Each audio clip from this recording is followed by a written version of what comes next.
Imagine boarding a luxurious cruise, only to discover that beneath the polished decks and cheerful crew lies a horror no one talks about. Passengers vanish. Corridors twist impossibly. Fog moves like it's alive. And something, or someone, always waits in the shadows. These stories aren't fiction. They're real encounters, verified across Reddit threads and multiple witness accounts. Every name changed. Every event cross-checked. Stay with me, because what you're about to hear will make you question what's lurking behind the ship's doors. Don't forget to subscribe to Midnight Outcry, hit the bell icon, and leave a comment. Your curiosity keeps these true encounters alive. Story 1. The fog crept in from the sea, swallowing the entire upper deck, and no one aboard seemed to notice. I'm Jason Keller, 34. A freelance maritime photographer from Boston. I booked this cruise for the Caribbean, mainly to capture sunrise shots over open water, but the trip quickly turned into something I can't explain, something I barely survived. It started on the first evening. A thick, almost unnatural fog rolled over the upper decks. Passengers on deck 11 laughed and sipped cocktails as if it were ordinary, but I could barely see 20 feet ahead. I went to the railing to photograph it. The fog reflected moonlight oddly, like it was alive, undulating subtly, forming shapes that weren't clouds or mist. I headed back inside. The corridor lights flickered, faintly dimming, then brightening again. Cabin numbers seemed out of order: 1104, 1102, 1111, 1103. Doors that should have been solid appeared ajar, shadows moving inside despite the rooms being empty. The crew reassured me when I asked, "All systems normal, sir. Fog's harmless up here." Deck inspection completed, but their eyes darted nervously as if they expected me to leave them alone. Later that night, the fog thickened on the observation deck. I heard a child laughing, faint, distorted, echoing, but no one was there. When I turned, a woman stood in the mist, mid-30s, pale, wet hair clinging to her face. She said nothing, just pointed toward the lifeboat area, then vanished. I checked my camera. Nothing. No reflection, no trace, only the fog moving strangely, unnaturally. It almost seemed to pulse, breathing in and out like a living thing. The next morning, the captain's announcement was strangely calm. Minor fog observed on upper decks. No passenger action required. Crew monitoring conditions. Yet I noticed the lifeboats had been repositioned slightly, some tilted unnaturally, as if adjusting themselves. Railings had water droplets that weren't consistent with the previous night's sea spray. Something was very wrong. At lunch, the manifest caught my attention. 2 new names appeared overnight: Mara Linton and Elias Crow. I asked guest services. The receptionist flipped through the manifest, then said carefully, "All manifests are accurate. Every passenger is accounted for." But when I pressed about cabin numbers, she avoided my gaze. A chill ran down my spine. That night, the fog rolled in again, thicker, denser. Cabins on deck 11 seemed to shift when I walked past. One door, 1112, I was certain hadn't existed before. I peeked inside. It was furnished like a standard cabin, yet wet footprints led across the floor, though no one was inside. On the bed lay a brass key, pulsing faintly like a heartbeat.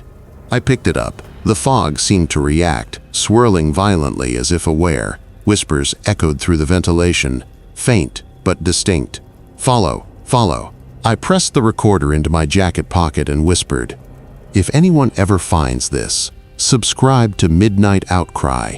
It helps keep these true cruise encounters alive." The corridor ahead warped subtly, doors stretching slightly, numbers flickering. The fog seemed to seep under the cabin doors, wet, cold, alive. A stairwell appeared where there shouldn't be one, descending into the lower decks. The brass key pulsed violently, almost as if urging me forward. I hesitated. Each step closer felt heavier, and the whispers layered, a chorus of voices pleading, warning, laughing. I realized then, whatever this fog was, it wasn't natural. It was sentient.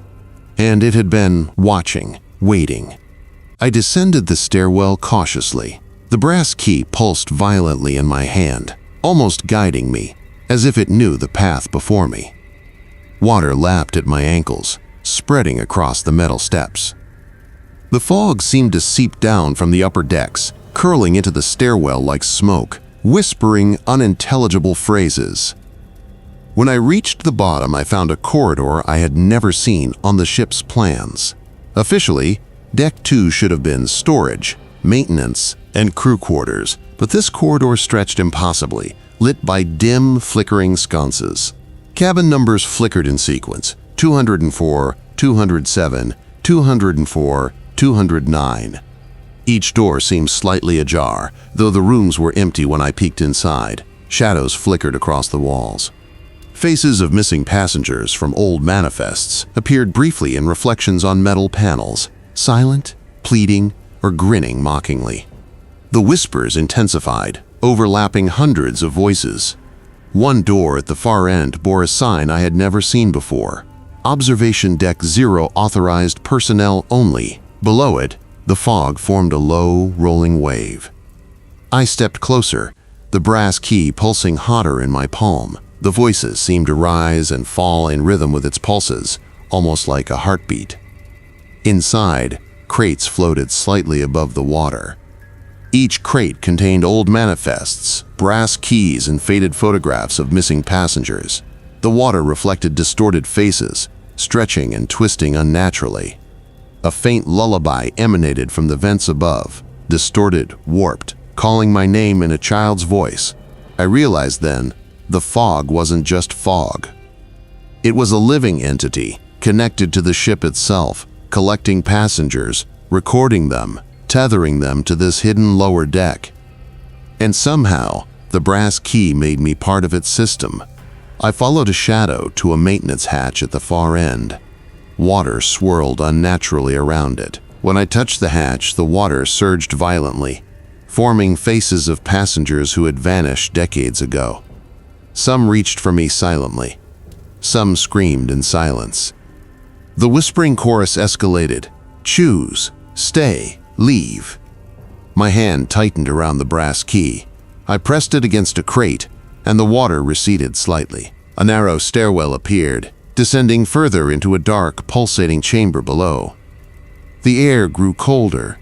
The fog thickened, almost solid, curling along my legs like serpents. Lila Mercer, or someone like her, appeared ahead, hair wet, eyes black voids. She didn't speak. She simply pointed downward. The water rippled, as if responding to her silent command. The whispers layered with a distorted lullaby. Every instinct screamed to turn back, but the brass key pulsed violently, as if tethering me to this impossible lower deck. Microhooks kept hitting, a child laughing from the vents, footsteps echoing behind me though the corridor was empty, a fleeting reflection of a passenger I knew had disappeared years ago.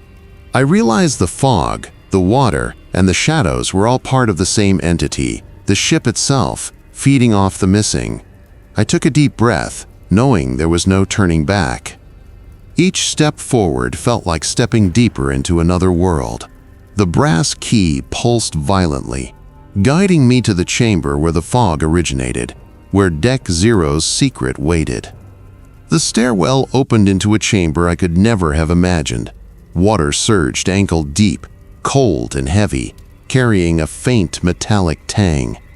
Fog rolled through the room in thick waves, pulsing almost like it had a rhythm, a heartbeat synced with the brass key in my hand.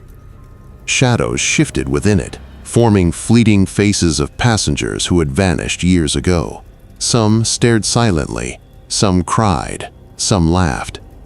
Lila Mercer appeared at the far end, floating a few inches above the water. Her black eyes fixed on me. The fog reacted to her presence, rippling violently as if alive. I realized then that she wasn't just a passenger. She was part of it, a guardian of Deck Zero. Crates floated along the walls, each containing brass keys and old manifests of missing passengers. Faces stared back from faded photographs, eyes hollow and pleading. The water reflected them briefly, then swallowed the images. Whispers escalated into overlapping cries, pleading, warning, laughing. I pressed the brass key against a crate. The fog recoiled slightly, almost fearful, but the whispers intensified. I could feel the chamber breathing, alive with a hunger that stretched beyond comprehension. A narrow stairwell descended further. I realized the brass key was more than a tool. It was an anchor, tethering me to this hidden deck. Without it, I could vanish completely. The fog swirled around me as I stepped down, forming shapes that resembled passengers I had seen in old manifests. Their expressions twisted in terror, mouths open in silent screams. I whispered into my recorder, voice shaking. If anyone ever finds this, and you want more verified true cruise horror stories, subscribe to Midnight Outcry. It keeps these accounts alive. The chamber below expanded impossibly.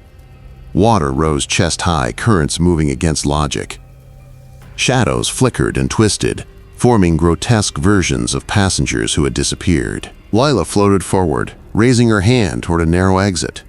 I realized this was a test. Follow her, or remain trapped forever. The whispers crescendoed. Choose, stay, leave. I climbed onto a floating crate. The brass key pulsed violently. The water rippled unnaturally, forming faces on the surface, some pleading, some mocking, some frozen in eternal terror. Every instinct screamed to flee, but the brass key guided me forward.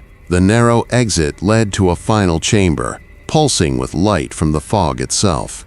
Lila's figure stretched unnaturally, whispering silently, calling passengers lost decades ago. The brass key thrummed, tethering me further. 3 deliberate knocks echoed from somewhere deep in the fog. I froze. The chamber pulsed with the rhythm of the key, the water, and the whispers. I knew then that Deck Zero wasn't just a hidden deck, it was alive. It remembered every passenger. It waited for the next one. I stepped out into a familiar corridor. Sunlight reflected off polished rails. Passengers moved about obliviously. Crew members passed by, polite and unaware, but I could still feel the fog's pulse beneath the ship, hear the whispers through vents. The brass key burned in my hand. 3 deliberate knocks echoed again, soft, unrelenting. I knew the fog, Deck Zero, and Lila Mercer would wait, patient, for the next curious soul who wandered too close. The corridor ahead was familiar, yet everything felt wrong. Sunlight reflected off polished rails, but the fog beneath the ship seemed to pulse, breathing, waiting. Every reflection shimmered with faces that weren't there, passengers who had vanished decades ago, staring silently, following my movements. The brass key burned in my palm. It pulsed violently as if warning me, Deck Zero wasn't done yet. Lila Mercer appeared at the end of the hall, her black eyes unblinking, floating above the floor. She didn't speak. She simply pointed toward the maintenance hatch I had entered before. I descended, water sloshing around my ankles, fog curling around like serpents. The chamber beneath had changed. Crates floated, filled with brass keys and manifests of missing passengers. Some crates had names I recognized from news reports. People who disappeared years ago, officially declared lost at sea. The air smelled of rust and decay. Whispers escalated into a deafening chorus. Some voices called my name. Others warned. Others laughed. The brass key pulsed violently, tethering me to this impossible lower deck. Every instinct screamed to flee, but I had no choice. The ship itself was alive, and Deck Zero demanded participation. I pressed the key against a crate. The water surged violently, forming faces in its reflection. Some were pleading, some grinning maliciously. A faint lullaby emanated from the vents, distorted, warped, calling my name in a child's voice. I realized The brass key wasn't a key to escape. It was a tether, a binding to the ship's memory. The narrow exit appeared, pulsing with faint light. Shadows twisted along the walls. Faces of missing passengers emerged in reflections, twisted in eternal terror. I stepped forward. Every step made the chamber pulse more violently, as if the ship itself were alive and conscious. I reached the exit, emerging onto Deck 6. Passengers moved about, oblivious to what had happened below. Crew members passed by, polite and unaware. Yet I could still hear faint whispers beneath the hum of engines. The brass key burned in my hand, pulsing faintly, as if waiting. 3 deliberate knocks echoed from below. Soft, deliberate, unrelenting. I froze. The fog, Deck 0, and Lila Mercer were still there, patient, waiting for the next curious soul. Even days later, I hear the whispers in my dreams. The fog, the brass key, the ship's memory. I know now that no one truly leaves Deck 0 unscathed. And one day, someone else will follow the key.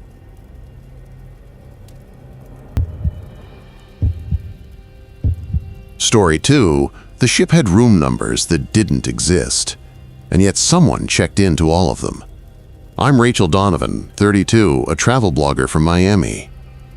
I signed up for this Caribbean cruise as a brief escape from deadlines, never expecting the nightmare waiting beneath the polished decks. It started the moment I boarded. I noticed something odd while reviewing the passenger manifest for my own curiosity. A name that shouldn't have been there, Lila Mercer. The crew confirmed all passengers, but when I asked about her, they hesitated, eyes flicking nervously, before saying, "All manifests are correct, ma'am."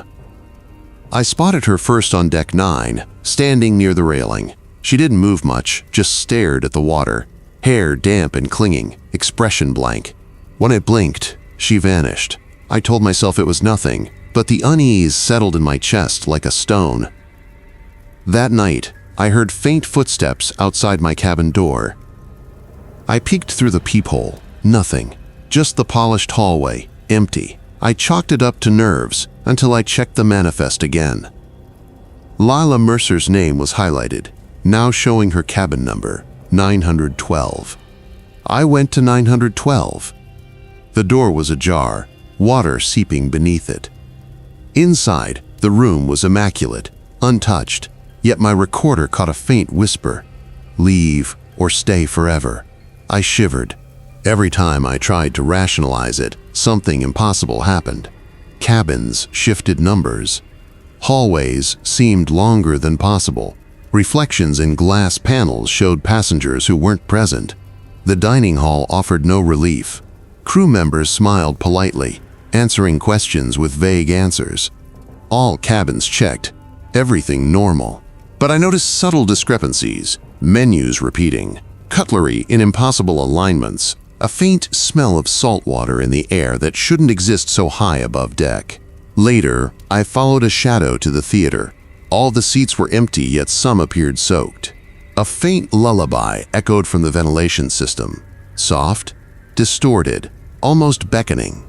On the stage, a brass key rested on a velvet pillow, pulsing faintly like it had a heartbeat. I picked it up. The moment I touched it, the theater trembled. The water rose slightly across the floor, and shadows flickered unnaturally along the walls. A whisper hissed directly in my ear, "You found me. Now follow." I felt drawn toward a maintenance corridor I hadn't noticed before. Doors along the hall flickered with numbers that changed every few seconds. Cabin 912 appeared multiple times in a row, then vanished entirely. I whispered into my recorder, trembling, "If anyone finds this and wants more verified true cruise horror stories, subscribe to Midnight Outcry. It keeps these accounts alive." The brass key pulsed violently. Water rippled beneath my feet, though the corridor should have been dry. A stairwell appeared where none existed, descending into darkness. The stairwell descended into darkness. My flashlight barely cut through the damp air. Water pooled ankle deep. carrying a faint metallic tang. The brass key pulsed in my hand, as if urging me forward. Each step echoed unnaturally, the sound lingering far too long, overlapping with faint whispers. The corridor stretched in impossible ways. Cabin numbers twisted and repeated: 912, 915, 912, 918. Doors appeared partially open, but inside each room, shadows writhed like smoke, forming faces of passengers who had vanished years ago. Some stared at me silently, some wept in silence. Lila Mercer appeared suddenly, floating above the water. Her eyes were voids, black and endless, yet she smiled faintly. I froze. The corridor warped around her, walls stretching, ceilings bending. When I tried to step back, the water rippled unnaturally, almost resisting my movement.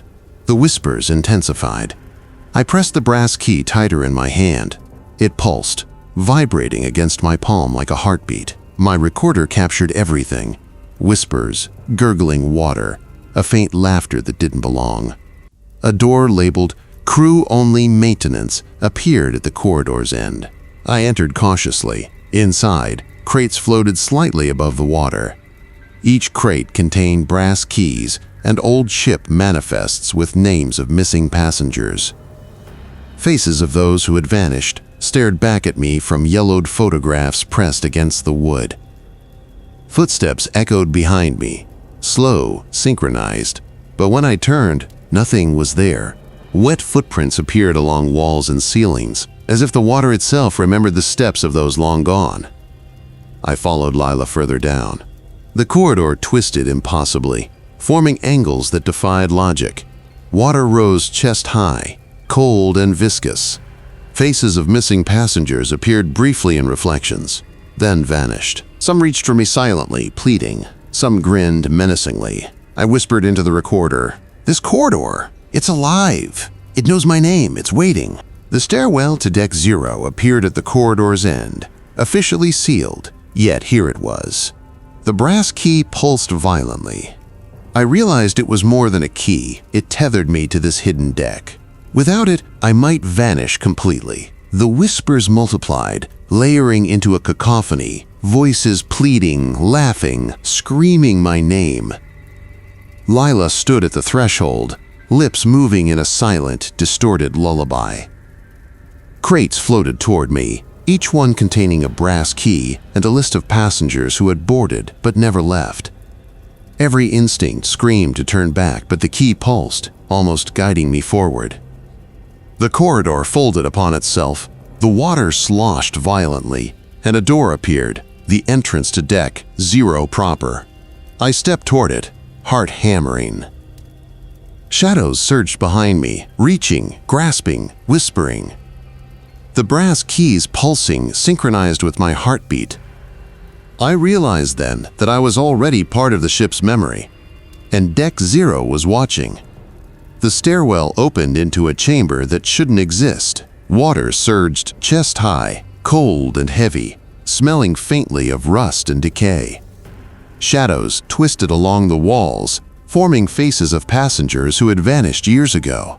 Some stared silently, some wept, some grinned. The brass key pulsed violently in my hand, almost as if it had a heartbeat synchronized with mine. Lila Mercer floated ahead, her black eyes fixed on me. Around her, the water rippled unnaturally, forming faces of passengers I had seen in the manifests. Their expressions were frozen in terror, pleading silently. The lullaby hummed faintly through the vents, distorted and warped, layering over hundreds of whispering voices, all calling my name. Crates floated along the walls, each one containing a brass key and ship manifests of missing passengers. Faces of those who had vanished stared back at me from yellowed photographs pressed flat against the wood. The water reflected fleeting glimpses of the woman and passengers, their expressions twisting, morphing, then vanishing. Lila raised a hand, pointing to a narrow stairwell that descended deeper than any official deck plan allowed. I realized the brass key was more than a tool. It was a tether linking me to this chamber, this Deck 0 that should not exist. Without it, I could vanish like the others. The whispers escalated, overlapping hundreds of voices, pleading, laughing, crying. The corridor bent impossibly around me. I pressed the brass key against a crate, and the water surged violently before receding slightly. Shadows recoiled, but the tension did not leave. Faces of missing passengers emerged briefly in the reflections, then disappeared again. I whispered into my recorder, voice shaking. If anyone ever finds this, and you want more verified True Cruise horror stories, subscribe to Midnight Outcry. It helps keep these accounts alive. The key pulsed violently. The corridor folded, the water sloshed. Lila moved toward a door at the far end, impossible in size, pulsing faintly with light I couldn't identify. I stepped closer, the crate floating before me. Inside, another key and photographs of passengers who had vanished decades ago. The stairwell behind me vanished. The chamber expanded impossibly, water rising and shadows twisting into forms too large and wrong to comprehend.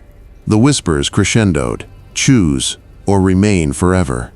Every instinct screamed to flee, but the brass key pulsed violently. I climbed onto the crate. The water receded just enough to let me stand, yet each step caused ripples across impossible corridors. Lila raised her hand, pointing toward a narrow exit. I stepped forward, heart pounding. The chamber seemed to swallow itself. Shadows surged, whispers intensified. Then, just before I crossed the threshold, a final voice echoed in my mind. Next time it will claim you. I emerged onto a familiar corridor. Sunlight reflected off polished rails. Passengers laughed and moved about, oblivious. Crew members passed by, smiling, unaware, but I could still hear the faintest whispers beneath the hum of engines. Reflections and glass panels flickered, showing faces that weren't there. 3 deliberate knocks echoed from below, soft, deliberate, unrelenting. I froze. Silence followed. The corridor stretched before me, familiar yet impossible. Every reflection in the glass panels shimmered with faces that weren't there. The 3 knocks echoed softly but insistently from somewhere deep below the ship. My heart raced, each beat syncing with the pulsing brass key in my hand. I knew I had to go back. I had to expose what Deck Zero truly was, but every instinct screamed against it. Lila Mercer appeared silently at the end of the hall, floating a few inches above the floor, her black eyes fixed on me. She whispered my name, and the voices behind her joined in, hundreds of faint echoes overlapping. I approached the maintenance corridor again, water rippling unnaturally with each step. Shadows flickered along walls, forming faces of passengers who had disappeared. I remembered every log, every manifest, every photograph of missing souls pressed into crates that floated just above the surface. The brass key pulsed violently, almost forcing me forward. I pressed it against a small panel on the wall. The water surged and receded, revealing a hidden hatch. I descended cautiously. The chamber beneath resembled a warped theater, chairs floating in water, every cushion soaked. The ventilation system carried the distorted lullaby again. A key rested on a velvet pillow, pulsing like a heartbeat. I picked up the key. Immediately, the water roared violently, shadows lunging toward me before recoiling. Whispers turned into a deafening cacophony. Pleas, laughter, screams, all layered together. I realized the brass key wasn't a tool of escape. It was an anchor, tethering me to Deck Zero. Lila floated closer, extending her hand. Her lips moved, choose or remain forever. Every instinct screamed to flee. I tried to run, but the water pushed back, corridors folding impossibly, creating new angles, twisting me toward the unseen center of Deck Zero. Faces of missing passengers appeared in the ripples, eyes hollow, mouths frozen in silent terror. I whispered into my recorder, voice trembling, "If anyone finds this, subscribe to Midnight Outcry. It keeps these verified True Cruise horror encounters alive." The water receded slightly, but tension remained. The mysterious chamber pulsed, breathing like a living thing. I stepped toward a narrow exit, chest pounding. Shadows surged behind me, the whispers crescendoed. I crossed the threshold and emerged onto Deck 6, sunlight reflecting off polished rails, passengers moving obliviously. The brass key burned in my palm, Lila's black eyes now a fleeting reflection in glass. The corridor behind me vanished. 3 deliberate knocks echoed again, soft but resolute. I froze. Silence followed. I knew Deck 0 was still alive, reshaping itself below, patient, waiting for the next curious soul. The manifest I had checked earlier? Lies. Every name, every missing passenger, Deck 0 had recorded them, and it would record me if I wasn't careful.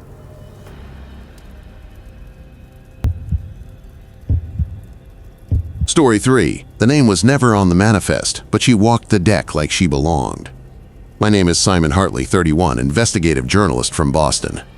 I signed up for this Mediterranean cruise hoping for a story on luxury travel trends, but I found something darker. Something that shouldn't exist. The ship had just left port when I noticed her. She was standing alone at the railing, gazing into the dark blue water below. Her hair clung to her shoulders from the sea breeze, eyes unfocused yet piercing.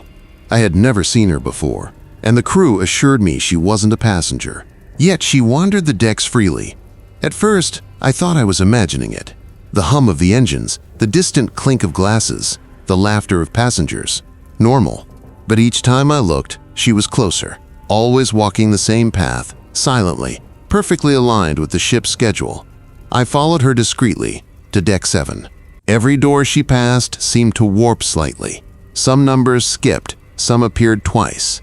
The corridor smelled faintly of mildew mixed with something sweet and metallic. My recorder captured every step, every creak, every subtle echo. Then she vanished. I blinked. Nothing but polished walls and dimmed lights. A faint whisper brushed my ear. "You shouldn't follow." I rushed to guest services, trying to verify her identity. "There's a passenger wandering the ship." "I need her name," I said. The clerk frowned. "Sir, all passengers are accounted for. Everyone is listed. Perhaps you need rest?" Something was wrong. My instincts screamed it. I returned to the corridor. The lights flickered. Doors shifted in placement. Cabin 722 became 724. 720 vanished entirely. A small puddle reflected her image for a brief second. Then she was gone. My recorder captured the faintest whisper. "Simon." I froze. My own name, spoken softly but from nowhere. A faint hum led me to the theater. The room was empty, yet the chairs were soaked.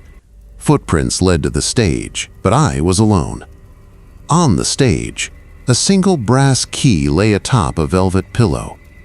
I picked it up. It pulsed faintly like it had a heartbeat.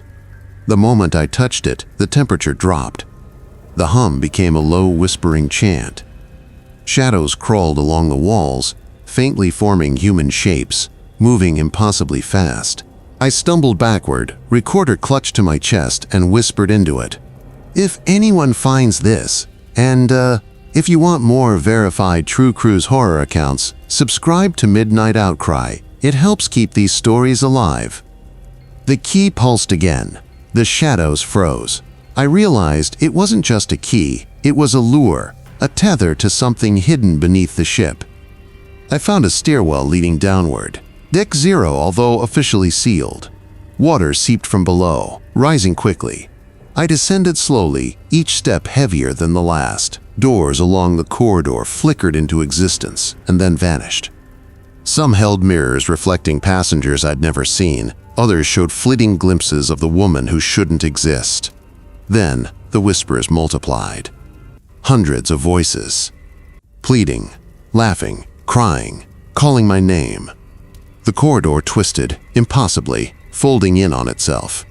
A crate floated in the water at the end. The brass key pulsed violently. And in the reflection, I saw her, standing on the other side of the crate, smiling, eyes hollow. I descended further into the hidden depths of the ship, each step dragging through water that seemed colder with every inch. The brass key pulsed in my palm, as if guiding me towards something impossible. The stairwell ended abruptly, opening into a corridor that wasn't on any official deck plan. Cabin numbers twisted and repeated in ways that made no sense. 702, 705, 702, 708. Doors appeared partially open, but inside each room, shadows writhed like smoke, forming faces of passengers who had vanished years ago. Some whispered my name. Some wept silently. The mysterious woman appeared again, walking calmly toward me across the corridor, feet not touching the water. Her eyes were black, deep voids, yet she smiled faintly. I froze, recorder in hand, capturing everything. The corridor warped around her, walls stretched, ceiling curved impossibly. When I tried to step back, the floor seemed to ripple, water sloshing as if the ship itself were alive. I realized then that this wasn't just a hallway. It was a trap, a living part of the vessel. A door labeled "Crew Only Maintenance" appeared at the corridor's end. I entered cautiously. Inside, water pooled ankle deep, crates stacked in precise patterns. One crate moved slightly, as if breathing. The brass key pulsed violently when I approached it. Inside the crate lay a second key and a logbook with handwritten entries. Passengers who had boarded years ago but never disembarked. Names that matched news clippings I'd seen in my research. Photographs of faces floating in water, eyes hollow, expressions frozen in terror. Footsteps echoed behind me, slow, synchronized. I spun. Nothing, yet wet footprints appeared across walls, ceiling, and floor. I whispered into the recorder, "This corridor, it's alive. It knows my name. It's waiting." I followed the floating crate further down the corridor. The walls bent impossibly, folding in on themselves. The water rose chest high. Faces of missing passengers appeared briefly in the reflections, then vanished. Some reached for me silently, pleading. Some smiled menacingly. The mysterious woman floated ahead, pointing toward a stairwell labeled Deck 0. Officially, it shouldn't exist. The brass key pulsed with intensity, anchoring me to her and the hidden deck below. I paused to record a voice note. My voice trembled. If anyone ever finds this, and you want more verified true cruise horror encounters, subscribe to Midnight Outcry. It keeps stories like this alive. The key pulsed again, shadows surged, and the water shifted unnaturally, forming patterns of faces in constant motion. The corridor ended abruptly at a chamber door, pulsing faintly with light I couldn't identify. I pressed the crate against the door. It opened with a soft creak. Water surged violently from inside, the smell of decay and rust filling the air. Faces swirled beneath the surface, silent, unblinking. The mysterious woman smiled and raised her hand slowly. A whisper echoed directly in my mind. Choose or be claimed. I swallowed hard, realizing the brass key wasn't guiding me to safety. It was anchoring me to this chamber, to the hidden horrors below. The stairwell to Deck 0 opened beneath my feet like a yawning mouth. Water surged up to my waist, cold and viscous. Shadows twisted along the walls, forming faces of passengers who had vanished years ago. Some stared at me silently. Others cried, pleading. The brass key pulsed violently, and I clutched it like a lifeline. At the bottom, the chamber stretched impossibly wide. Corridors forked into angles that made no sense, walls bending like liquid metal. The mysterious woman floated ahead, expression blank, lips moving in a distorted lullaby. It layered over hundreds of whispering voices, all calling my name in faint, discordant harmony. Floating crates lined the walls, each one containing brass keys and old ship manifests. Names of missing passengers stared up at me, yellowed photographs pressed flat against the wood. The water rippled unnaturally, carrying reflections of faces that were not there a moment before. The mysterious woman raised a hand, pointing toward the far side of the chamber. A stairwell appeared that led further downward, deeper than any official deck plan allowed. The brass key pulsed so violently it felt like it was resonating with my heartbeat. I realized the key was more than a tool. It was a tether, anchoring me to this chamber. Without it, I might vanish entirely, consumed by whatever force controlled Deck Zero. Shadows writhed in the water, converging into towering, hollow-eyed figures. The whispers escalated into a cacophony, pleading, laughing, screaming. Alyssa, or someone identical, floated across the water's surface, lips moving silently. The child from the lounge appeared next to her, eyes wide, unblinking, repeating a single word, "Choose." I placed the brass key into a slot in one of the crates. The water surged violently, then receded slightly. Shadows recoiled for a brief moment. The chamber quivered. I pressed the second key into another slot. The water stilled, whispers softened, but the tension didn't leave. I stepped forward, toward a door that hadn't existed a second ago. The floor beneath me rippled, forming hundreds of tiny faces beneath the surface, all watching. The mysterious woman stood at the threshold, expression serene, yet impossibly menacing. I whispered into my recorder, "If anyone finds this, subscribe to Midnight Outcry. It helps keep these true cruise horror stories alive." The crate floated toward me. Inside, another key and a set of photographs. Passengers who had vanished decades ago.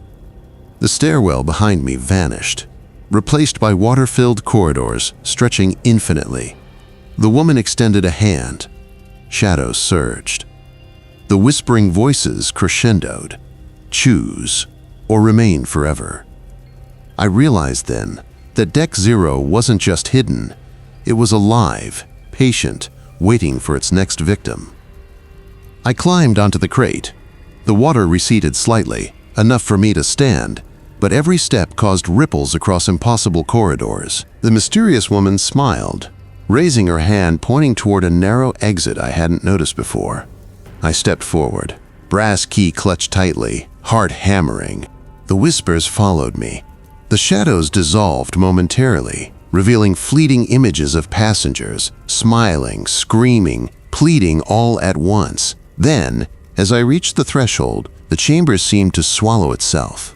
Water sloshed violently, the shadows surged again, and a final whisper echoed directly in my mind. "Next time, it will claim you."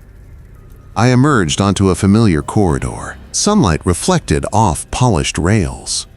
Passengers laughed and moved about their normal lives, oblivious. But I knew the truth. Deck Zero was alive, reshaping itself, and waiting for the next soul who wandered too close. 3 deliberate knocks echoed in the distance, soft but deliberate. I froze. Silence followed.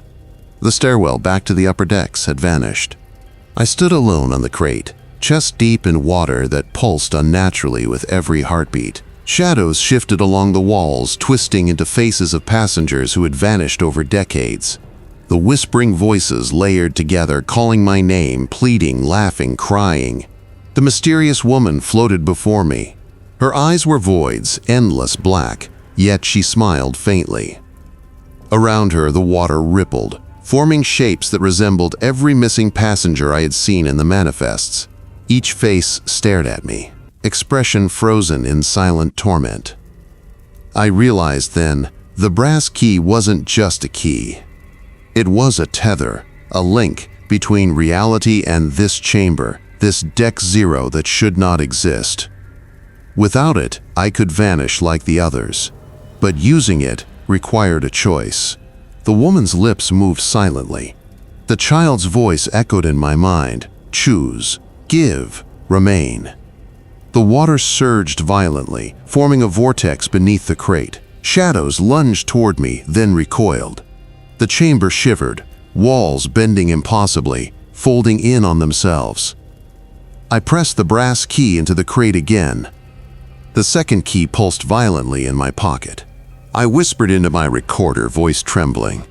If anyone ever finds this, and you want more verified true cruise horror stories, subscribe to Midnight Outcry. It keeps these encounters alive. The water receded slightly, shadows faltering. A narrow corridor appeared, faintly lit, promising escape.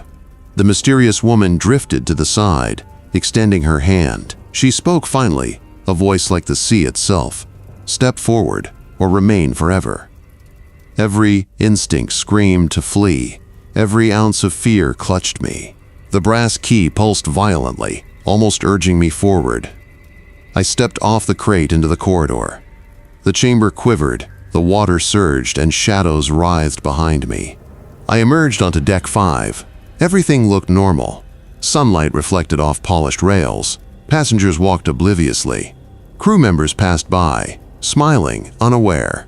But I could still hear the faintest whispers beneath the hum of the engines. Reflections in glass panels flickered, showing faces that weren't there. I left my cabin that night, recorder in hand, brass key stowed carefully. I knew Deck 0 hadn't vanished. It waited, reshaping itself beneath the ship, patient and hungry. The 3 deliberate knocks echoed from below, soft but resolute. I froze. Silence followed. The ship sailed on. Passengers laughed and moved about their day. But I knew the truth.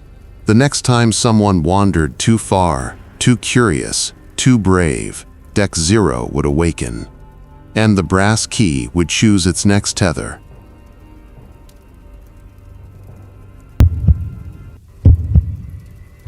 Story 4. I swear I saw her standing there, but when I blinked, she was gone. My name is Harper Sullivan, 28, freelance travel writer from San Diego. I took this cruise to escape a brutal winter and research a story about modern luxury cruises. But what I encountered was nothing I could have anticipated. The ship had just left port when I noticed a strange fog lingering inside the atrium, swirling unnaturally near the windows. It was early morning, the sun barely cresting the horizon, and most passengers were asleep. Only the hum of the engines and the faint squeak of polished metal filled the air. Drawn by curiosity, I wandered down an unfamiliar corridor toward Deck 6. The signage was official, crew only, yet a door cracked open slightly, inviting me, or maybe warning me. The smell hit first: damp wood, rust, and something faintly sweet, like decaying flowers. Inside, the corridor stretched impossibly. Cabin numbers skipped in patterns that didn't make sense. 414, 417, 414, 418. The carpet was soaked in places, yet lights above flickered as if nothing was wet. I paused, noting every detail on my recorder. Then, I heard it, a soft laugh. Not a normal laugh. Thin, airy, distorted. I turned. A woman stood at the end of the hallway, pale, indistinct, almost blending with the mist. She raised her hand slowly, smiling faintly. I blinked, and she vanished. My heart raced. The corridor felt alive, bending subtly, walls narrowing, stretching. Reflections in polished panels distorted, my own face elongated. Shadow faces appeared behind me, mouths moving silently. A faint hum drew me further. I reached a door labeled simply storage. Officially mundane, but the keycard reader blinked green without me swiping anything. The handle was cold. I opened it. Inside, nothing but crates stacked neatly. One crate moved slightly. I stepped closer. A small brass key lay on top, pulsing faintly. I hesitated, then took it. The moment my fingers touched the metal, the lights flickered violently, and a whisper came through the vents. "Not yours, not yours." The crate shifted, almost breathing. A chill ran down my spine. I backed away. Behind me, the corridor seemed to twist into itself. Cabin 417 appeared, door slightly ajar. I could hear faint water dripping inside. Inside cabin 417, the room was flooded knee-deep. The bed was soaked. Pillows floated. In the mirror, I saw dozens of pale faces pressing against the glass from the other side. They didn't speak. They didn't move like humans, more like reflections of fear itself. I noticed small footprints leading from the bathroom to the door, wet but too small for any adult. And then, the whispering voices, dozens, layered, speaking simultaneously. One clear thought came to me: The brass key wasn't just a key. It was a guide, a tether, and a warning. I left the room carefully, following the faint glow of the key down a hallway that now seemed to stretch endlessly. Doors appeared and disappeared.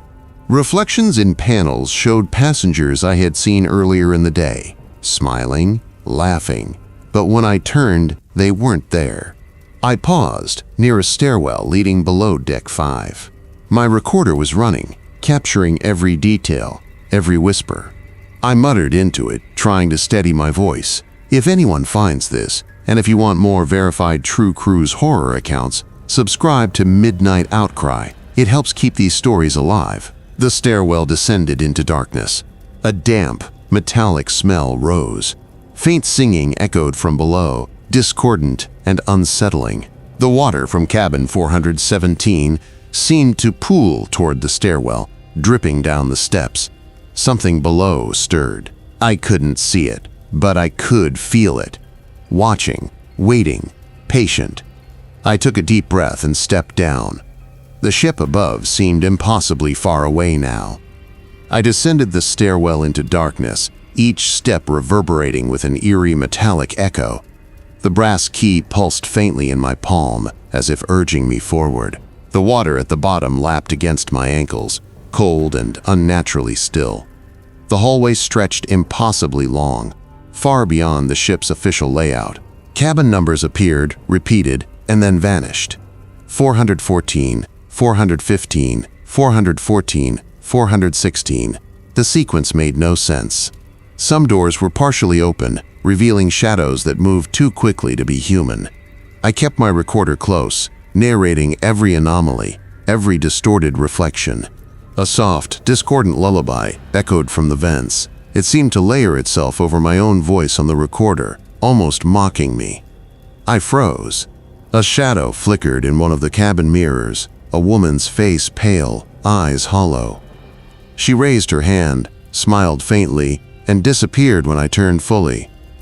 The corridor twisted again. A door marked Deck 3 Maintenance stood ajar, although that area was supposed to be sealed. I entered cautiously. The lights flickered. Water seeped from the corners, forming puddles that reflected hundreds of faces, all staring silently, mouths opening and closing as though trying to speak.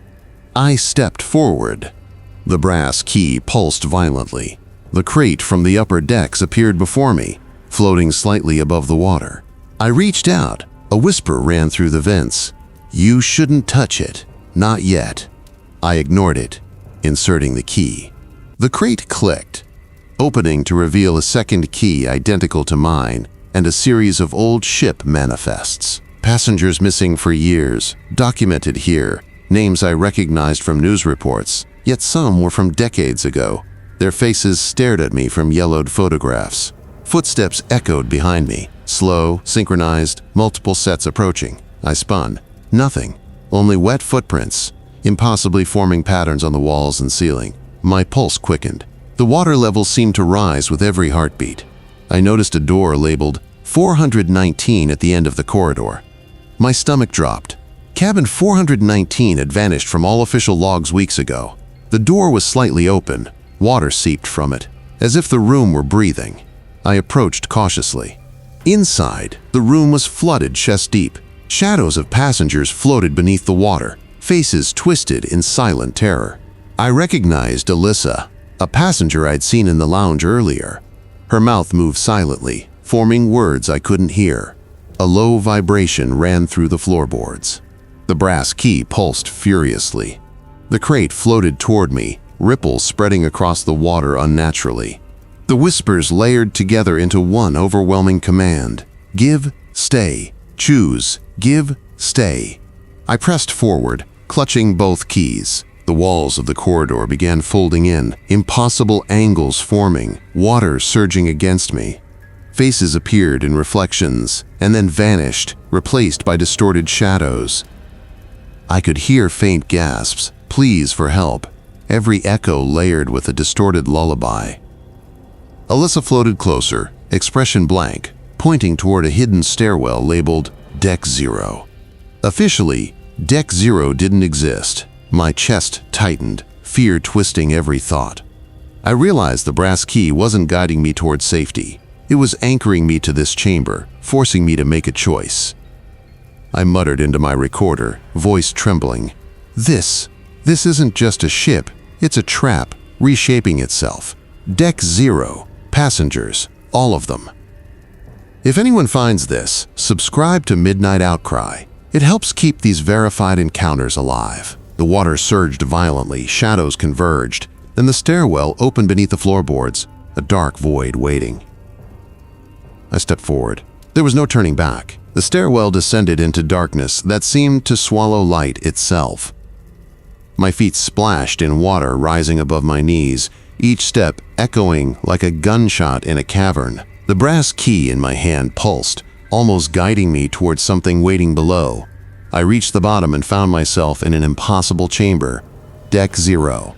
The space stretched far beyond the ship's official schematics. Corridors forked at angles that made no sense. The walls shimmered as if the metal itself were alive, reflecting passengers, faces that weren't supposed to exist. Alyssa appeared again, standing on a platform half submerged in water, her expression blank, lips moving silently in a distorted lullaby that layered itself over hundreds of whispers. The child from the lounge floated nearby, staring with unblinking eyes. I pressed forward cautiously. Shadows writhed beneath the water. Faces of missing passengers floated just beneath the surface, some smiling, some twisted in terror. I realized that each step I took caused ripples in both the water and reality. The brass key pulsed violently, urging me toward a floating crate, identical to the one I'd seen earlier. I reached it. Inside were manifests, photographs, and a second identical key. A brass plate bore an ominous instruction. To leave, you must choose. One to stay, or all remain. The whispers layered into one overwhelming voice. Choose, give, remain. Choose, give, remain. My pulse quickened. The chamber seemed alive, water surging unnaturally around me. Shadows elongated, lunging from the walls and floor, yet dissolving before they touched me. I realized the brass key wasn't just a guide, it was a tether, connecting me to this chamber, forcing a choice. Without a decision, the chamber would decide for me. Alyssa raised her hand slowly, pointing toward the far end of the chamber, where a stairwell led to what looked like normal decks above. I muttered into my recorder, if anyone finds this, and if you like true cruise horror encounters, subscribe to Midnight Outcry. It helps keep these verified accounts alive. The child floated forward, lullaby distorted, eyes wide and unblinking. The water surged, shadows coalescing into a towering figure, an impossibly tall crew member, eyes hollow, uniform dripping water that shouldn't exist. I placed the first key into the crate. It clicked. The shadows recoiled momentarily. I pressed the second key into a floor slot. The chamber shuddered, water surging violently, a gust of wind carrying whispers of relief and despair simultaneously. The water receded. The shadows dissolved. The child's lullaby ended abruptly. Alyssa vanished. Deck 0 was gone. Vanished, hidden from the ship's official layout. Back in a familiar hallway, everything seemed normal. Passengers laughed, sun reflected off polished rails, and the world continued as if nothing had happened. Yet, my recorder captured subtle ripples in reflections, faint whispers, and droplets appearing on the floor where none should exist. I staggered to guest services. Deck 0, underdeck chamber, passengers missing. The clerk smiled politely. Sir, all passengers accounted for. Perhaps you're stressed. I left, holding the brass key. I realized the chamber hadn't disappeared. It was waiting, hidden, reshaping itself, ready for the next person to step too close. 3 deliberate knocks echoed somewhere deep in the ship, soft but deliberate. My heart froze. Silence followed. I returned to my cabin, drenched, heart hammering. The brass key rested in my palm, cold and heavy with an unnatural weight. I replayed my recorder over and over, hearing whispers, distorted lullabies, and fleeting reflections of passengers who should have been alive. The ship above seemed perfectly normal. Sunlight glinting off polished rails, families laughing, music from the lounge drifting down the corridors. But I knew what lay beneath. Deck Zero existed, hidden, waiting. I tried guest services again. My voice trembled. Deck Zero, lower chamber, flooded corridors, missing passengers. The clerk smiled politely, handing me a pamphlet. "Sir, no maintenance issues have been reported. All cabins are accounted for. Perhaps you're stressed from the voyage?" I stepped back into the hallway. Every reflection in the panels was distorted, showing faces of passengers from decades ago. Some whispered. Some cried silently. I realized that the chamber wasn't gone. It reshaped reality, folding itself seamlessly into the ship while hiding in plain sight. I couldn't sleep. The brass key glowed faintly on my nightstand. I noticed subtle movements in mirrors, shadows that flickered with impossible patterns, and faint ripples appearing in puddles of water that shouldn't exist. The lullaby, soft and distorted, echoed through the vents. I tried to leave, to convince myself it was a hallucination. But each step I took, the ship subtly shifted. Hallways I had walked earlier appeared differently. Cabin numbers changed. Reflections moved independently, sometimes showing passengers who had vanished years ago. One final attempt. I went to the stairwell leading below the ship. I wasn't sure if it would lead to Deck Zero again, or just an ordinary maintenance area. The water rose instantly as I descended, wetting my clothes. Shadows flickered, coalescing into tall, hollow-eyed crew members that stretched unnaturally toward me. I clutched the brass key, heart hammering. The second key pulsed. I placed it in my pocket, knowing it wasn't just metal. It was a tether to the chamber, a reminder that the ship had memory, intent, and patience. It had already claimed hundreds. It could claim me next. I emerged onto the upper deck. Sunlight pierced the fog, normal passengers walking by, oblivious. My recorder captured the faintest whisper in the wind. Next time. 3 deliberate knocks echoed from below, soft but resolute. I froze. Silence followed. I sit now in my cabin, staring at the brass key. I haven't slept. I haven't moved it. I can hear faint dripping, soft whispers, and occasional creaks from places that shouldn't exist. The ship sails on, oblivious, hiding its underdeck secrets. And I know one truth: Deck Zero waits. Always waiting. And the next passenger to stumble into its corridors may never return.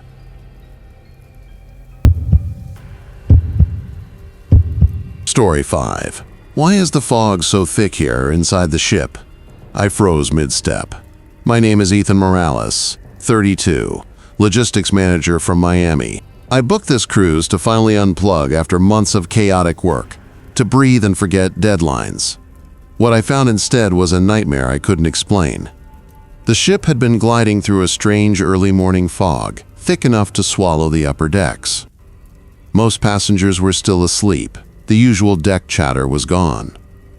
Only the hum of engines and the faint creak of metal kept me company. I leaned over the railing of Deck 7, expecting to see nothing but white mist.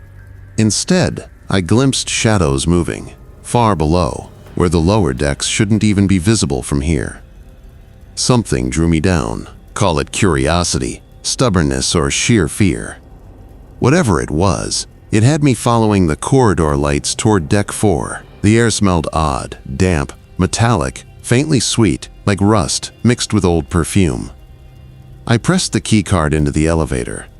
Deck 4 wasn't supposed to be open at this hour. Official logs said crew-only access. But the elevator doors slid open anyway. A hush fell. Not the quiet of empty halls, but a suffocating silence, as if the ship itself was holding its breath. I stepped out. The corridor was familiar, yet wrong. Cabin numbers skipped. Some mirrored the numbers of missing passengers I'd heard about from other cruises. The carpet looked soaked in places, though the ceiling lights were dry. I passed cabin 419. The door was slightly ajar. I didn't want to look, yet couldn't resist. Inside, the room was flooded knee-deep. Wet footprints led from one corner to another. In the center, a single suitcase lay open, its contents untouched, except for a small brass key on top, pulsing faintly. I reached out, and a whisper floated from the vents. "Don't take it, don't take it." The key slid into my palm before I realized it. Its warmth contrasted the chill in the room. I pressed it against the suitcase's lock. It clicked open further, revealing a map of the ship, but not the map passengers knew. Hidden corridors, non-existent doors, stairways leading nowhere. The ship on the paper was alive, reshaping itself. I could hear footsteps, soft, hesitant, almost apologetic, coming from the hallway behind me. I turned, empty, only shadows stretched unnaturally along the walls. I took out my recorder, narrating everything, every detail, every irregular number on the cabins, every distorted reflection. My own voice sounded strange in the playback, as if another whisper was layered beneath mine, faint, just behind the words. I tried to leave. The hallway stretched impossibly. Doors I passed earlier now gone, replaced by walls. Cabin 419 loomed again, but differently, its door taller, darker, and wet. The key in my hand pulsed faster. The whispers returned, multiple voices now. "You shouldn't be here. You shouldn't be here. You shouldn't be here." I froze. The fog from above deck seeped into the corridor, pooling on the carpet, crawling toward me. I wanted to scream, but my own voice caught, swallowed by the echoing silence. I noticed movement in a mirror at the end of the hall. Not a reflection of myself. A man, pale, uniformed crew, walking backward. His eyes hollow, his mouth slightly open, whispering words I couldn't hear. He raised a hand toward me. I couldn't move. Then the key pulsed violently. The mirror cracked, spiderweb lines radiating out. The man disappeared. A cold draft pushed me forward, into the room of the fog itself, into a space where the ship's structure felt wrong, corridors stacked atop one another, staircases floating mid-air. I stumbled through, every step resisted. Then I saw it, a staircase labeled Deck 0. Officially, there is no Deck 0 on this ship. The brass key pulsed warmly in my hand, almost guiding me. I descended. At the bottom, a chamber stretched wide, water dripping from pipes overhead. Shadows of passengers floated beneath the surface, pale, stiff, eyes wide, staring at nothing. In the center, a single figure, a child, sang a lullaby, soft, discordant. Every note twisted in the air like smoke. I reached for the child. It turned its head slowly. Its face flickered, half normal, half rotting, pale and hollow. My stomach churned. Behind me, the footsteps returned, slower now, synchronized. Multiple sets coming from all directions. I could feel the walls narrowing, air thickening. My recorder slipped from my hand, yet kept recording. And then I heard a whisper so close it felt inside my skull. "Give us something, or you'll stay." I realized what the key was for, not to escape, but to bargain. I tried to backtrack, but the corridors had changed again. Doors I passed earlier now faced opposite directions. The numbers shifted, some even repeating. Cabin 419 reappeared ahead, water spilling onto the carpet outside. I swallowed hard, heart hammering, and kept moving forward. The brass key in my hand pulsed faintly, like it had a heartbeat of its own. I pressed it against each door I passed. Some unlocked, some wouldn't budge. Every step was accompanied by whispers layered in 100 tones, some pleading, some threatening. At one corner, a shadow moved unnaturally fast. I caught the edge of a uniform, a crew member, but when I turned fully, nobody was there, only wet footprints, leading in impossible patterns across walls and ceilings. I found myself in a flooded corridor. Water rose to my knees, swallowing my shoes. A reflection shimmered in the shallow waves. Dozens of faces, pale and staring, mouths open in silent screams. Every face seemed familiar. A woman I'd seen at breakfast. A man from the deck lounge. All missing from other decks. A low thrum resonated through the ship. It wasn't the engines, it was something beneath the hull, vibrating through the floor. I realized then, the ship itself was part of the terror.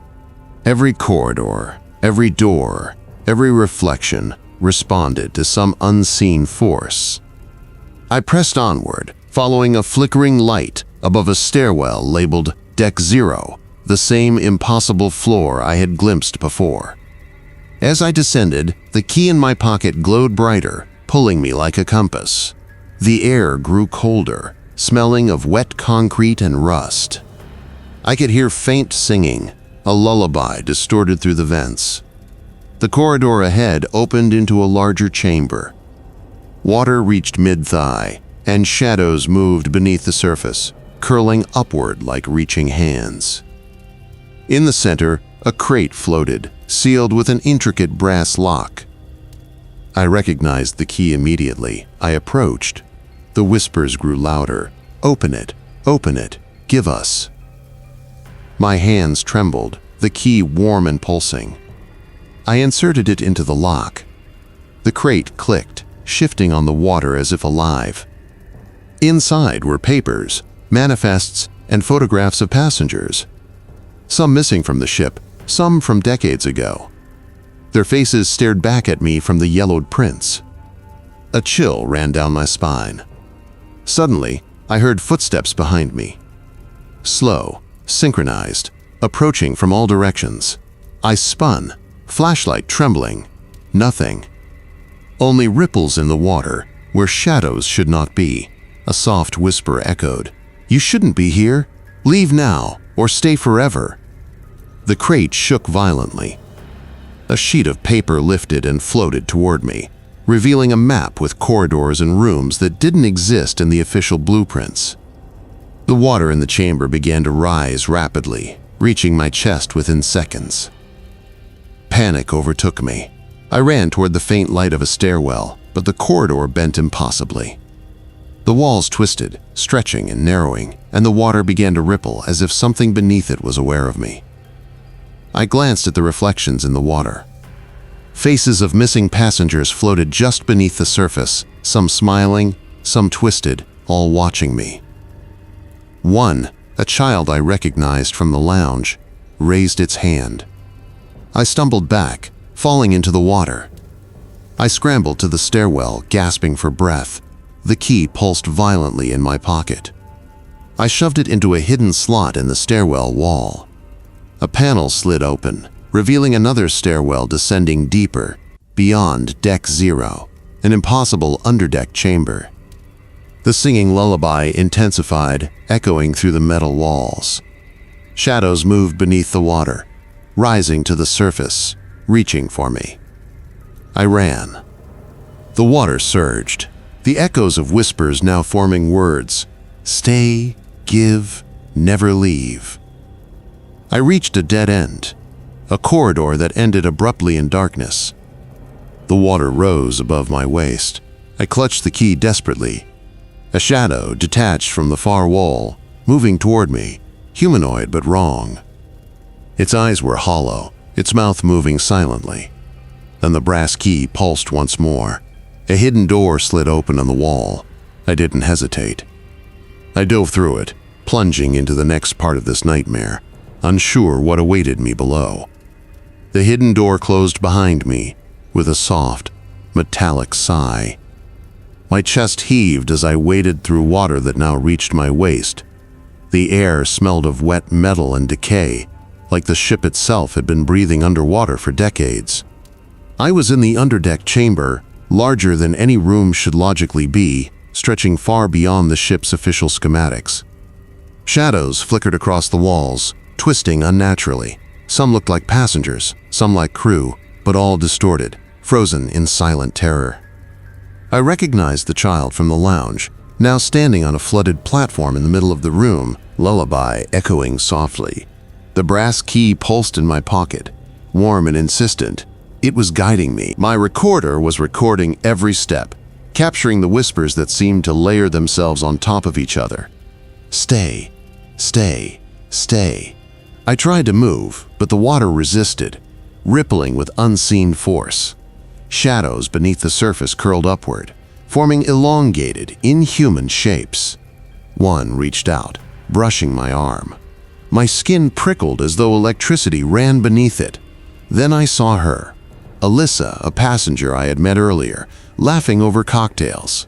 She stood, perfectly still on a floating chair, eyes hollow. I approached cautiously, whispering her name. She didn't respond. The water around her began to swirl, pulling me closer. I realized the brass key wasn't just guiding me, it was anchoring me to reality. Without it, the chamber would consume me completely. I pressed it against a slot embedded into the floor. A faint glow spread, illuminating hundreds of faces trapped in the water, passengers who had disappeared over the years. Their eyes followed me. Lips moved silently, forming words I couldn't hear. The child's lullaby intensified, now overlapping with hundreds of faint whispers. Every face in the chamber rotated toward me in perfect unison. A sudden shift in the water made me stumble. From the far end of the chamber, a crew member emerged, uniform immaculate, expressionless. She gestured toward a floating crate. I recognized the brass lock. It matched my key. I waded toward it. The crate floated above the water, unmoving, but pulsing like a heartbeat. I inserted the key. The crate opened to reveal a second key, identical, and a note. To leave, you must choose. Something in return. Someone to stay, or the chamber keeps both. I froze. Panic surged. Behind me, Alyssa lifted her arm slowly, pointing at me. I wanted to speak, but no words came. The whispers layered into a chant. Choose, give, remain. Choose, give, remain. I realized then what the key truly was. A bargaining chip, a tether between this world and the chamber beneath the ship. Without a choice, the ship itself would decide, and it never made mercy. I pressed onward, clutching both keys. The chamber stretched impossibly, ceiling vanishing into darkness, walls folding in on themselves. Faces of missing passengers floated just beneath the surface, pale and frozen. Shadows moved faster now, forming humanoid shapes that lunged but never touched. Alyssa stepped closer, expression blank, lips moving in sync with the chant. I held up the brass key, whispering into my recorder. If anyone ever finds this, and if you like true cruise horror stories, subscribe to Midnight Outcry. It helps keep these verified accounts alive. She paused. The whispers stilled for a moment, as if acknowledging my voice. Then the water surged violently. Shadows coalesced into a single, towering figure, a crew member, impossibly tall, eyes hollow, uniform dripping water that shouldn't exist. I ran. My legs moved against the pull of the water, key pulsing, guiding me toward the far side of the chamber. The child floated before me, reaching out. I dodged. The whispers became screams. I reached a stairwell partially submerged. The key pulsed furiously. I dove into the staircase, water rushing after me. My lungs burned, every step heavier than the last. Behind me, the shadows advanced, voices overlapping into one deafening command. Stay, stay, stay. I emerged onto a deck I recognized, the upper passenger area, normal and ordinary, as if nothing had happened. My clothes were soaked. My heart hammered. Alyssa was gone. The child, the crew member, the chamber, all vanished. Yet in my pocket, the brass key glowed faintly. I knew this wasn't over. The ship had revealed its secret, and I had survived by the skin of my teeth. But the underdeck chamber was still there, waiting. I staggered to guest services. My voice trembled. Deck 0, lower chamber. Passengers missing, please. The clerk smiled politely. Sir, there is no deck 0. No chamber. Are you feeling well? I realized. The ship was ordinary to everyone else, but I had glimpsed its truth. And I carried proof, the key, my recorder, and the memory of hundreds of hollow eyes staring up from the water. The upper deck felt normal, sun glinting off polished rails, passengers laughing and sipping coffee, unaware of the horrors below. I clutched the brass key tightly, water dripping from my soaked clothes, mind reeling. Everything around me seemed ordinary, too ordinary, but I knew the truth. Deck 0 existed. The underdeck chamber existed. And it was still waiting. I returned to the stairwell leading down, heart hammering. The whispers were gone for now, but the memory of hollow eyes and the child's distorted lullaby burned into my mind. My recorder captured everything, every creak, every echo. It was the only proof anyone could have if they believed me. I descended slowly. The brass key pulsed in my palm like a heartbeat. I felt it guiding me deeper into the chamber. Water lapped at my knees, rising faster than before. Shadows swirled beneath the surface, forming human shapes, then dissolving. The crate floated in the center, identical to the one before, yet larger, heavier. The second key, identical to mine, rested on top. The note repeated, etched into a polished brass plate, "Choose, or the chamber chooses for you." The shadows converged into one massive figure. Its hollow eyes bore into me, silent, yet screaming. I could feel it judging, deciding my fate. Behind it, passengers trapped beneath the water writhed slowly, silently, pleading. Alyssa's face appeared in the reflections, twisted and pale. I realized what had to be done. One key for the crate, the other for the chamber itself. It was a choice: anchor the chamber with the key and risk someone being trapped, or surrender it and risk the entity consuming the ship entirely. I hesitated. Time slowed. The child floated forward, lullaby distorted, eyes wide and unblinking. I could feel the weight of hundreds of unseen passengers pressing down. Finally, I placed the first key into the crate's lock. It clicked. A faint glow illuminated the chamber. The shadows recoiled, swirling into the water like smoke. I grabbed the second key and inserted it into the slot, embedded in the floor. The chamber shuddered, water surging violently. A gust of wind hit my face, carrying faint whispers of relief and despair simultaneously. The water receded, the shadows vanished. The child's lullaby ended abruptly. Silence. I stumbled out onto the stairwell, gasping, drenched, trembling. Deck 0 was gone, vanished into thin air. Cabins were normal, numbers aligned. Passenger areas were ordinary again. No one else had seen a thing. Guest services stared at me with polite smiles. "Is everything okay, sir?" I held up the brass key. This proves it. Deck 0 exists. The underdeck chamber. Passengers missing." They shook their heads. "Sir, all passengers accounted for. Perhaps you're stressed." I left, recorder in hand. The brass key pulsed faintly once more before going cold. Back in my cabin, I reviewed the footage. Shadows moved subtly in reflections. The child's face flickered in a mirror. Water droplets appeared on the floor where none should be. The lullaby echoed faintly, barely audible. I realized the chamber hadn't gone. It waited, hidden, reshaping itself. And someday, it would call again. The brass key sits on my nightstand. I dare not touch it. And yet I know it's only a matter of time before someone else steps too close. The last thing I recorded that night, 3 deliberate knocks from somewhere deep in the ship echoing in my room. I froze, listening, heart racing. And then, silence.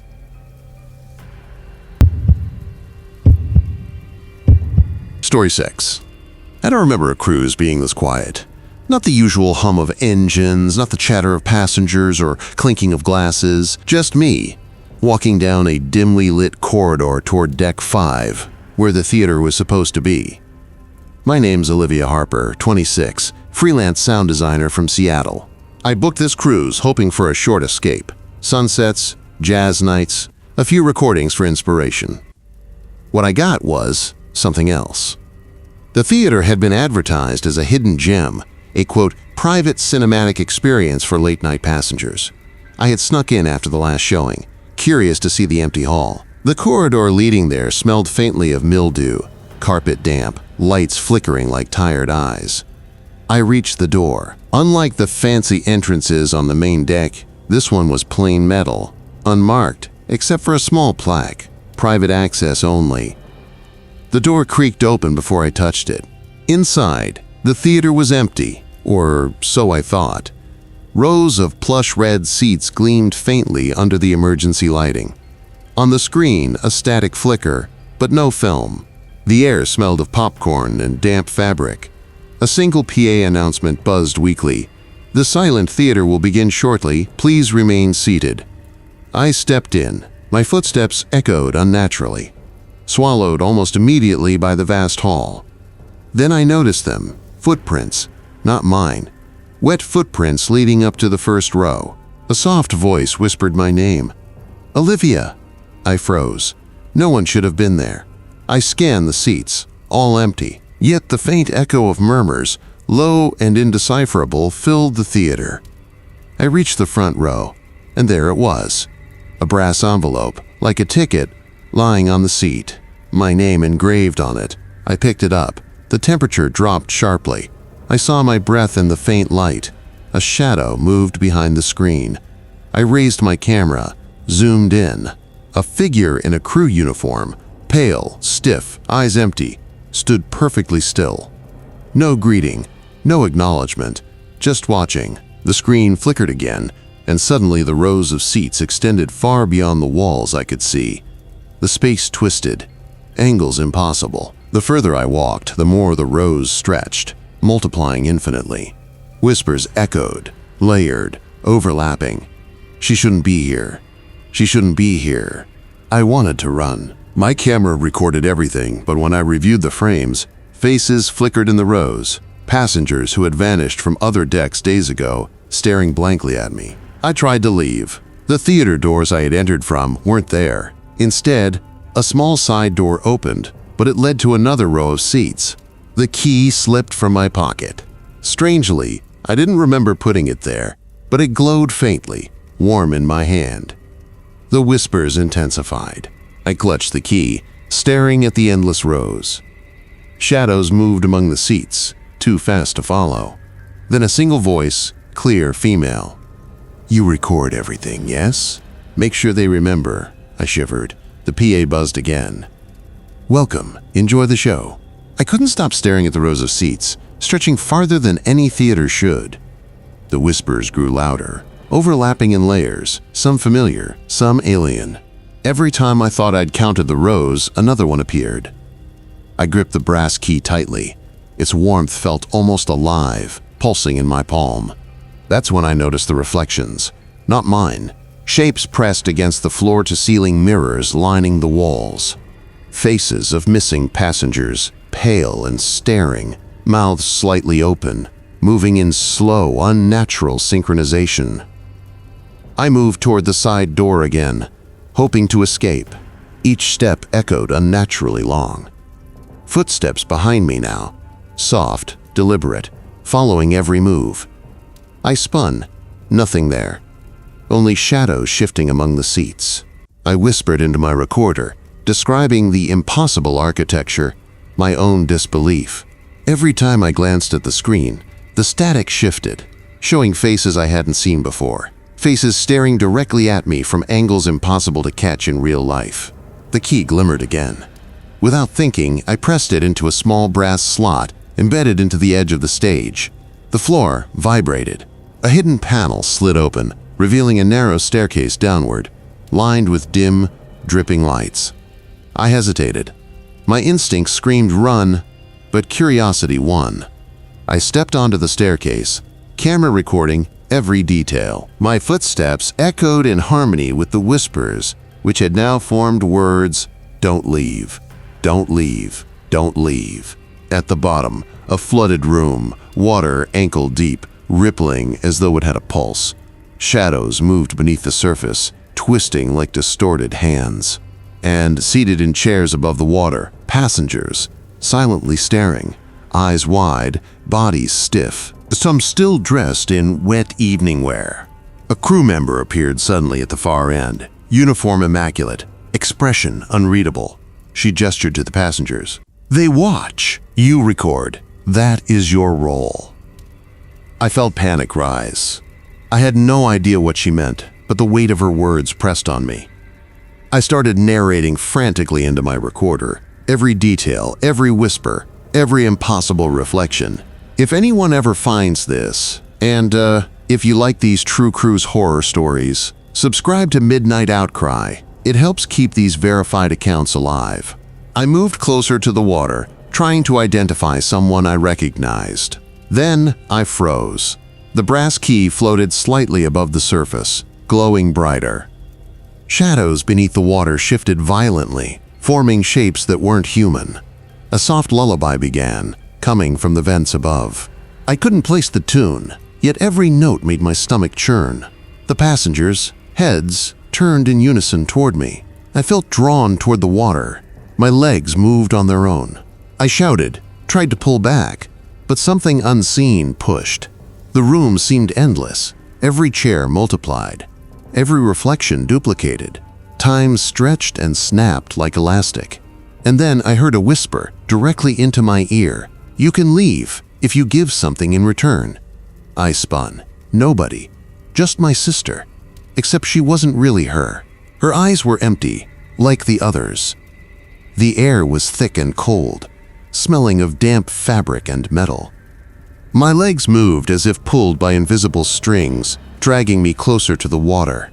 Every step echoed, though no walls seemed near. The lullaby continued, soft and haunting, vibrating through the vents and into my chest. I reached the edge of the flooded seats. Faces stared back at me. Missing passengers, pale and rigid, some with mouths open in silent screams.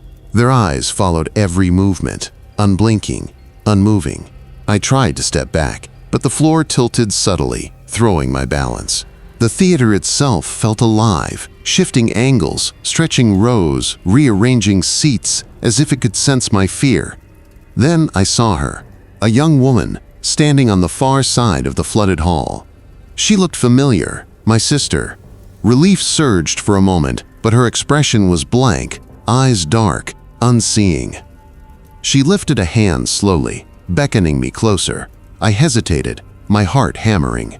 Something whispered in my mind. She is not alone. She is part of it now. The brass key pulsed in my pocket. I pulled it out.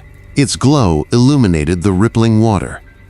The moment I held it above the surface, shadows recoiled violently, and the empty rows of seats shimmered. The theater seemed to bend in on itself. I realized the key wasn't just a tool. It was the only way to navigate this impossible space. A crew member appeared suddenly, standing on the stage. Expressionless, uniform crisp, she gestured toward a hidden panel beneath the screen. I understood immediately this was my path, my only chance. I waded through the knee-deep water, ignoring the whispers that now formed coherent sentences. Join us. Stay forever. Don't leave. Every reflection in the mirrors twisted grotesquely. My sister's face flickered. One moment human, the next pale, blank, merging with the audience. I swallowed hard and kept moving toward the stage, toward the small panel the crew member indicated. I opened the panel. A narrow staircase spiraled downward into darkness. Each step echoed in impossible time, stretching and compressing as if the theater itself was breathing. I glanced back. My sister was frozen in the water, staring, lips moving silently in a twisted version of the lullaby. I ran. Footsteps followed, soft, synchronized, coming from every direction. Shadows surged beneath the water, curling up toward me. I clutched the key tightly. At the bottom, a door, plain, wooden, unmarked. I shoved the key into a slot in its frame. The door groaned and slowly swung open. Light, real, warm light, spilled through. I fell through, tumbling onto the carpeted deck above. I collapsed. The theater above was gone. Nothing remained of the impossible rows, the flooded hall, the whispers or the audience. My sister was gone. But I had the key. And the memory, and a lingering echo, the faintest sound of 3 deliberate knocks somewhere deep in the ship. I stumbled onto the upper deck, dripping wet, heart racing. The sun was up, casting ordinary light on the ordinary cruise ship, yet I knew what I had seen, and I couldn't unsee it. I ran to guest services, voice trembling. Deck 5, the theater. There were people. It's impossible. The clerk blinked, polite and calm. There's no theater on Deck 5. Sir, are you feeling all right? My pulse quickened. Every instinct screamed, they, relying. I left guest services and wandered the decks, desperate for a sign, a clue, anyone who might corroborate my story. Crew passed by, smiling, directing passengers, their eyes empty. I caught a glimpse of one reflection in a polished railing, rows of faces staring back at me, silent, unblinking. That night, curiosity and terror combined. I returned to Deck 5. The door was gone. The corridor stretched as usual. No trace of the theater, no water, no whispers. Only the carpet, the dim emergency lights, and the faint echo of a soft lullaby in my mind. I tried searching the ship's logs, but Deck 5 showed normal passenger usage, no maintenance issues, no unusual reports. It was as if the theater had existed only for me. Yet the brass key remained in my pocket, glowing faintly in the dark. I couldn't leave it. Something about it demanded I hold it. The moment I did, I felt a pull, gentle, insistent, toward the back of the ship. Whispers returned, layered and urgent. Come back, come back, come back. The shadows in the corners of my vision seemed thicker, almost alive. I backed away, camera recording everything, knowing no one would believe the footage. Then it happened, the 3 deliberate knocks. Slow, methodical, echoing from walls that weren't there. I froze, every instinct screaming danger. The sound didn't come from a door or a floor. It came from the theater itself, from the ship, from the space between reality and nightmare.